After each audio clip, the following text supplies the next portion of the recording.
Your daily dose of dopamine. I'm Susan Scarlett. That guy's Robert Cochran. And it's a big wide world out there. What's going on, friend?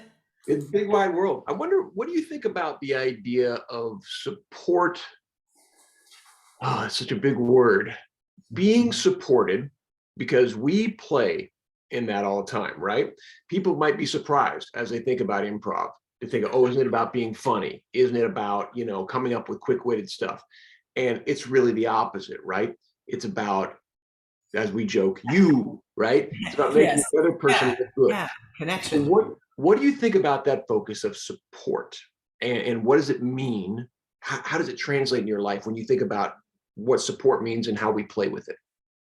I, it implies more than one party. It implies multiple people and perhaps a level of need on the part of at least one of the parties, Right. uh, in an ability or a desire on the other person's part who is involved Right.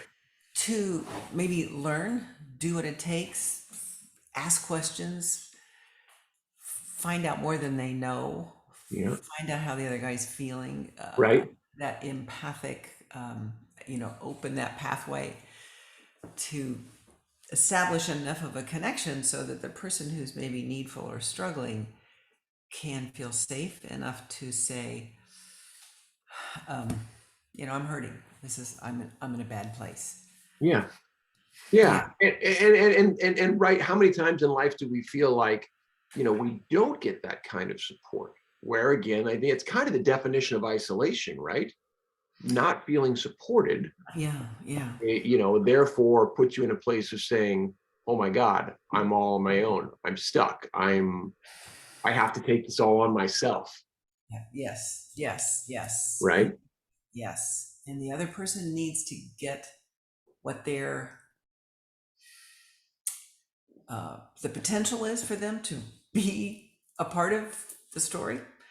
Not see themselves as outside of it. If they do see themselves as outside of it, I think perhaps the person who's needful needs to do the hard thing and allow themselves to be vulnerable Yeah. and Well, and as ask we for help, do what it takes.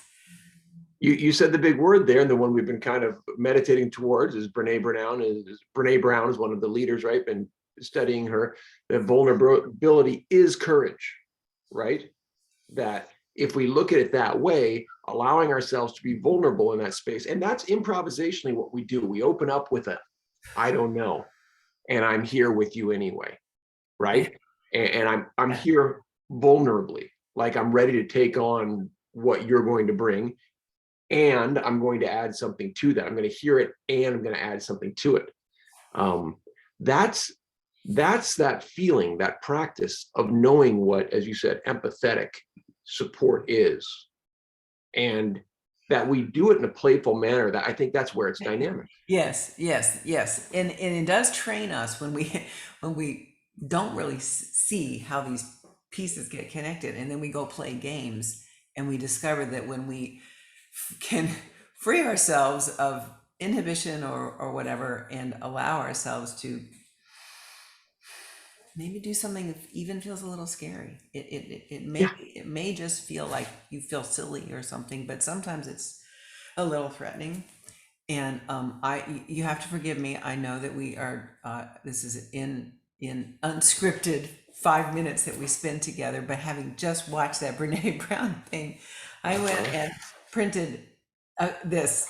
Oh, the Teddy Roosevelt quote. That yeah, about Darren That's Gregory. so good. I'll in fact I'll put that in the notes today so people can Dude, get that yeah, quote, yeah, because yeah. my dad and I, we found that for the first time several years ago after being really disappointed in a team loss for the A's, our favorite team. They lost in the playoffs, and we were so sad and felt bad for the reliever who gave up the pitch, that gave up the run. And immediately there's guys, fans screaming, "Oh, that's jerk, this, that, and the other." But you know what? He was the guy in the arena. He was the guy throwing the pitch. Yeah. And that's immediately where, and that quote made me feel 100% better, and total empathy for the pitcher, you know. The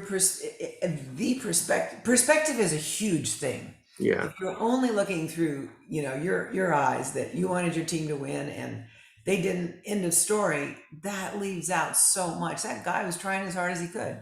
Yeah, they let you down. Exactly. He did his best. He got beat. We're going to fail. That's life. We're going to fail. That's the beauty of sports, is teaching ourselves we're going to lose, we're going to fail. And how do we get up? That's the real reason to play.